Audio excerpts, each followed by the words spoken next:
living with the double standard that ended my dream. My sister, Olivia, got the perfect nose, while I got the one that looked like someone bent it sideways and forgot to straighten it back out. Every morning, she'd remind me, "Too bad Mom and Dad will never let you fix that," while contouring her already perfect nose. She'd use me as the before in her TikTok videos, and tell me I was not pretty enough for it to matter. But then, karma came knocking. Olivia's face met a wooden banister, and her own nose bent sideways in a way no filter could fix. And in that moment, I realized the cruel double standard that defined my family's love. My name's Gary. I'm 36, a locksmith, and apparently the reliable son in my family. If a key snaps in a lock at 2 a.m., I'm the guy who shows up with a toolbox and coffee breath. I've been picking locks since I was a teenager, riding in the passenger seat of my dad's old van while he lectured me about hard work and loyalty. Now I own that van. I own the business. I pay my own rent, my own insurance, my own everything. And somehow I also ended up paying for half of my parents' lives. I'm the one who fixed their front door when my dad slammed it so hard the frame cracked during a fight with my mom. I changed the locks when my sister broke up with her ex and couldn't afford a locksmith. I put new deadbolts on Grandma's house when she got sick and Mom panicked about strangers breaking in. I didn't charge them for any of it. Not once. They're family, right? That's what I kept telling myself. The first crack showed up at Sunday dinner last year. Just the four of us around the table at my parents' place. Roast chicken, potatoes, the same old table I'd done homework on as a kid. Dad poured himself another glass of wine, and looked at me over the rim. "You know you're lucky, Gary," he said. "If it wasn't for us, you'd still be cutting spare keys in the back of some hardware store." I put my fork down. "I built the business, Dad." He snorted. "With my tools. My van. Don't forget who gave you your start." Mom reached over and touched his arm. "He's just sensitive. Ignore him." My sister, Lauren, smirked, swirling her wine. "Come on, Mom. Gary always acts like he did it all alone. He forgets who his family is until he needs something." That made me laugh. Sharp and humorless. "When have I needed anything from you?" She blinked like she honestly couldn't think of a single example. "Well, you will. When Dad's gone. When the house is ours. When Grandma's money comes through. You'll be glad we took care of everything." There was this weird silence after she said that. Dad gave her a look like she'd said too much. Mom cleared her throat and changed the subject to some neighbor's new baby. I didn't push it, but that was the first time I realized there was a whole conversation happening about money and hours that I wasn't being invited to, and it was definitely not the last. For context, I've been on my own since I was 19. Dad kicked me out after an argument about college. I wanted trade school. He wanted me to man up and just work with him. I did both, day shifts with him, night classes, paid my own rent in a tiny basement studio that smelled like mold and cigarette smoke. When he retired at 55, he sold me the business. Translation, he signed the paperwork, putting it in my name, and then guilled me into giving him a small monthly thank you. That thank you was a bigger chunk of my income than I'd ever admit out loud. "Just until I get my pension sorted," he said. That was 8 years ago. Mom worked part-time at a salon and full-time at playing referee. My sister, Lauren, floated from one job to another like it was a hobby: yoga instructor, social media manager, wellness consultant. She always had new clothes, new phone, new vacations, brand deals.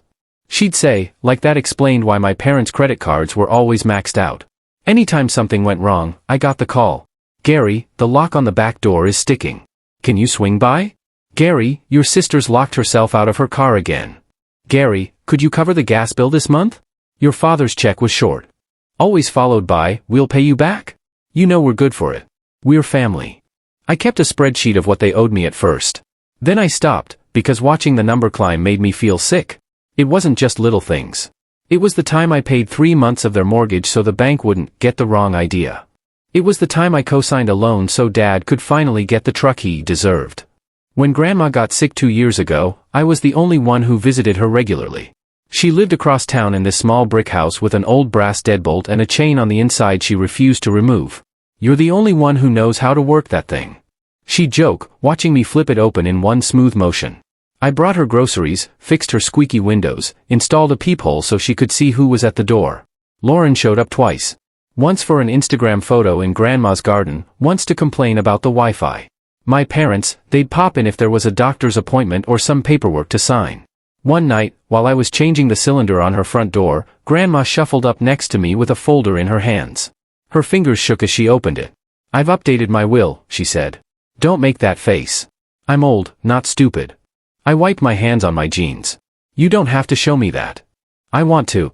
She tapped the first page. The house goes to you. I blinked. What? No, it should go to Mom. She shook her head firmly. Your mother will sell it and hand every penny to your father and your sister. You're the one who keeps this place standing. You're the one who shows up. I didn't argue because I knew she was right. I also set aside some savings for you, she added quietly. For your business. New van, new tools, something that's yours, not theirs. I felt this weird mix of gratitude and dread. Mom and Dad are going to lose their minds, I muttered. Grandma smiled, small and tired. Then maybe they should have visited more. She passed 6 months later. The funeral was awkward.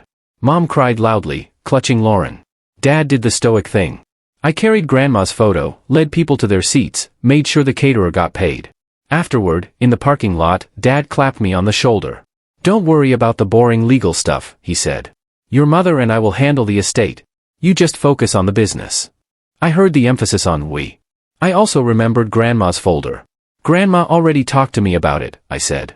She wanted me to have the house. Dad's hand tightened. She was confused at the end. She said a lot of things. Mom nodded too quickly. Honey, you know she wasn't herself. I pulled out my phone and opened the email from Grandma's lawyer, the one she'd sent me on months before she died. She was clear, I said. This is from her attorney. I'm on the copy. Lauren rolled her eyes. Oh my God, Gary, you're really going to argue over a house? You make good money. Just let Mom and Dad have some security. I've been paying their security for years, I said before I could stop myself. Dad's face hardened. Careful, he said softly. You don't want to sound ungrateful. A week later, I found out there was going to be a probate hearing. I wasn't invited to the first meeting with the lawyer. Mom forgot to tell me the date. I found out from a voicemail the lawyer left on my business phone asking why I hadn't signed some preliminary documents they'd sent through the family. When I called Mom, she sounded offended. Well, we just assumed you were too busy to deal with paperwork, she said. We were going to figure out the best plan for everyone and then loop you in. Best plan for everyone in my family always meant best plan for Lauren and Dad. I drove over that night. There were fresh locks on Grandma's front door, not the ones I installed. Cheap, shiny, quick-set junk from the hardware store. My keys no longer worked.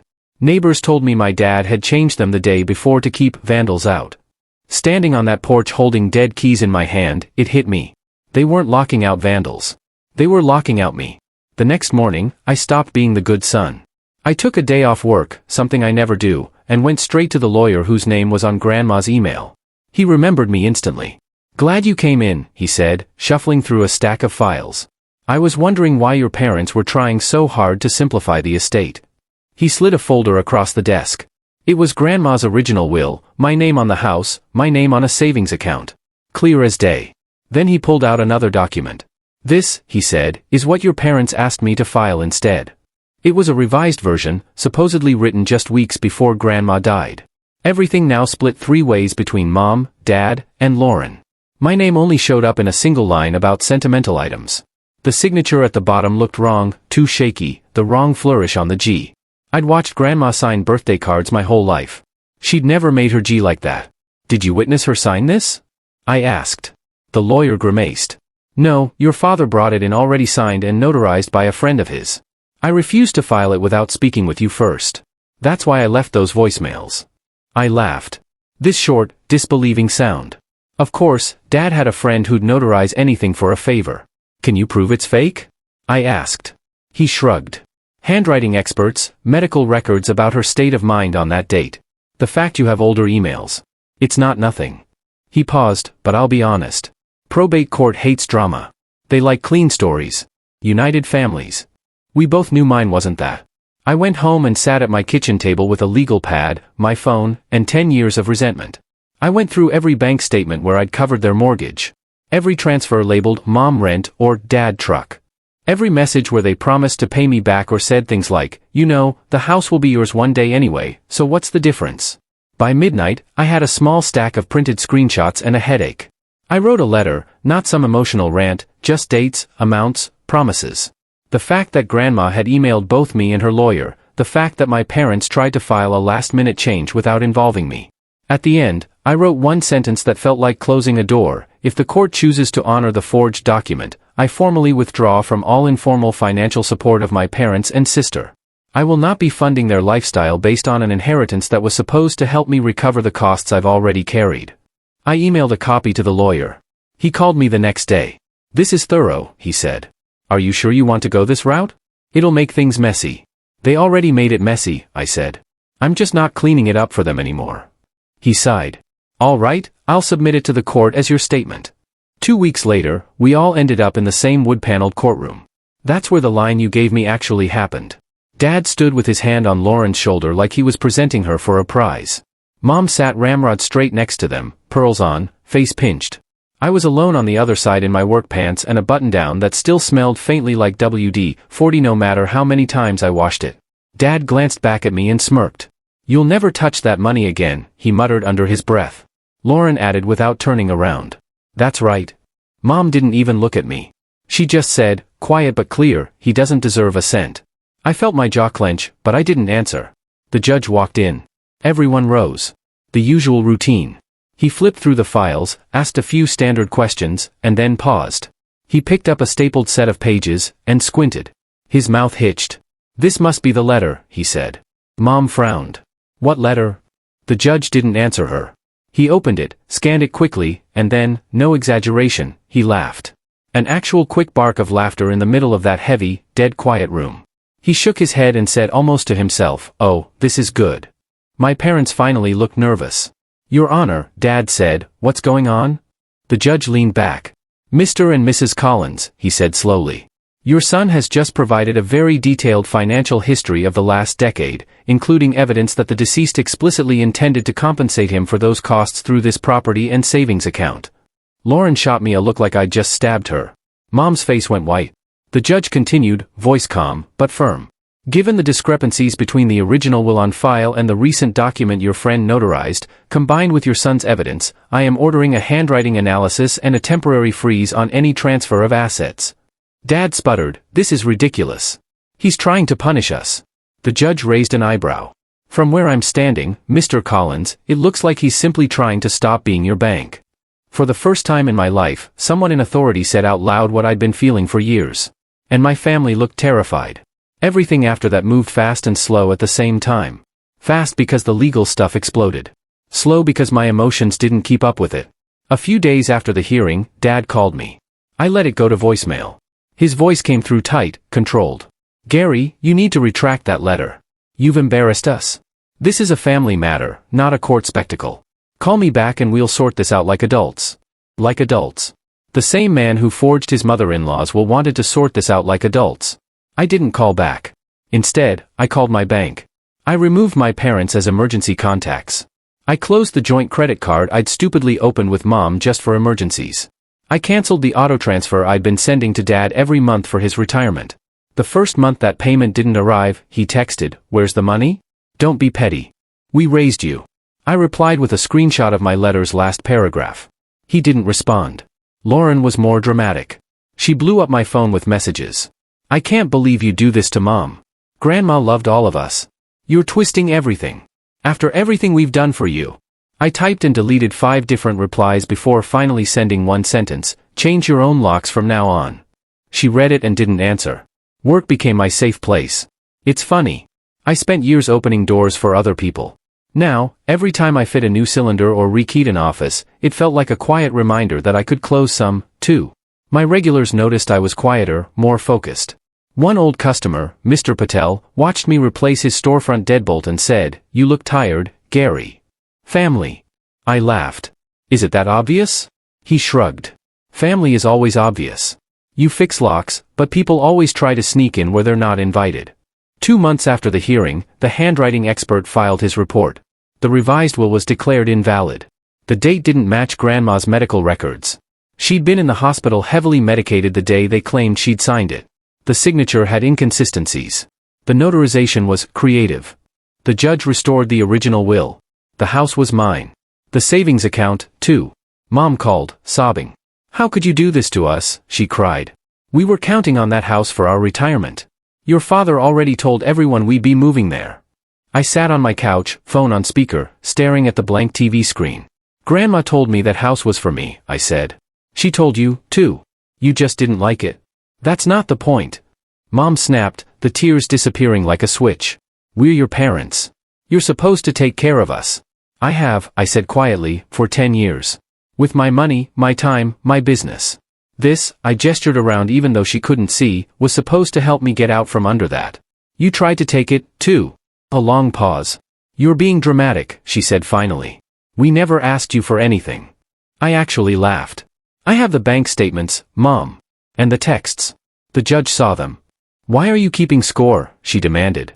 That's not what family does.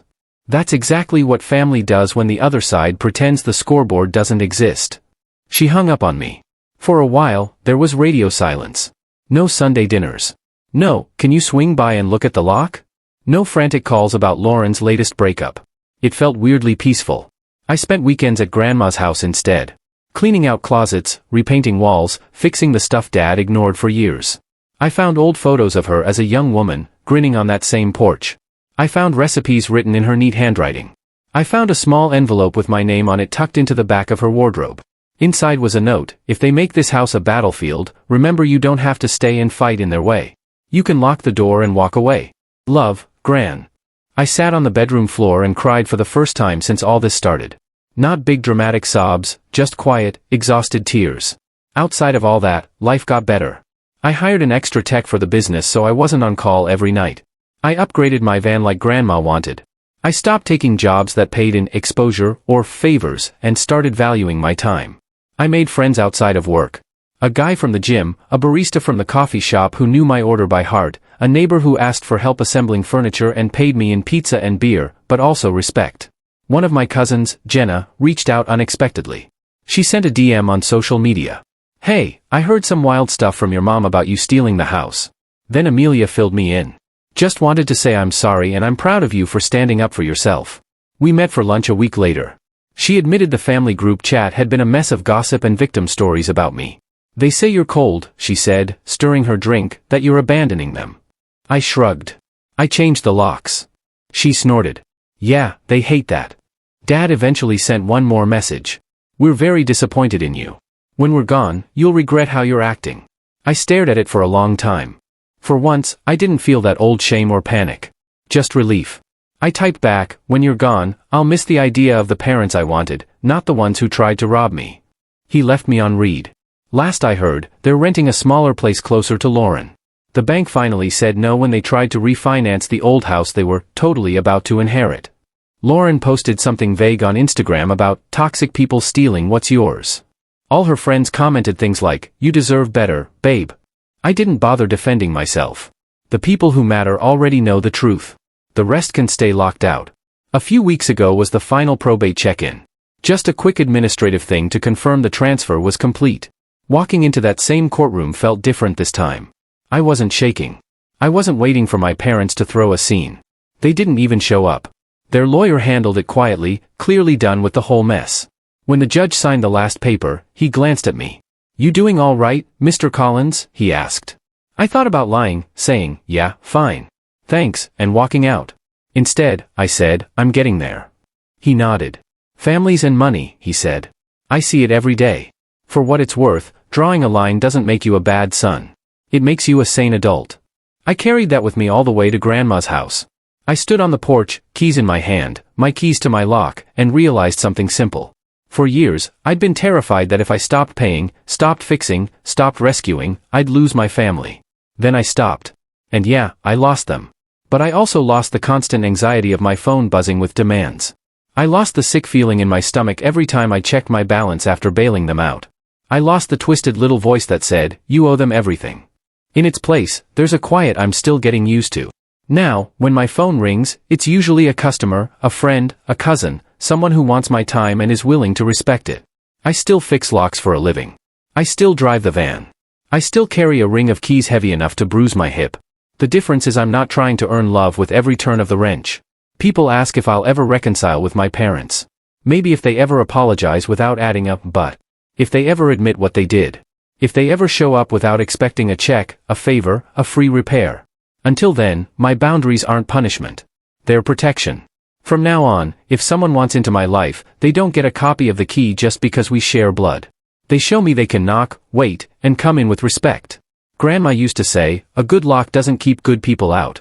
It keeps the wrong ones from walking in like they own the place. For the first time in my life, I finally understand what she meant. I'm not the family ATM. I'm not the backup plan. I'm not the kid they can guilt into paying their bills because you'll get it all back one day. That day came, they tried to steal it, and I walked out of that courtroom with more than a house and a savings account. I walked out with proof that I was never crazy, never selfish, never ungrateful. I was used. Now I'm done. I changed the locks, and this time the only person with a master key is me. What double standard broke your heart or made you realize you had to change the locks, metaphorically or literally, on a relationship? How did you finally stand up for yourself against family pressure? Share your story in the comments below.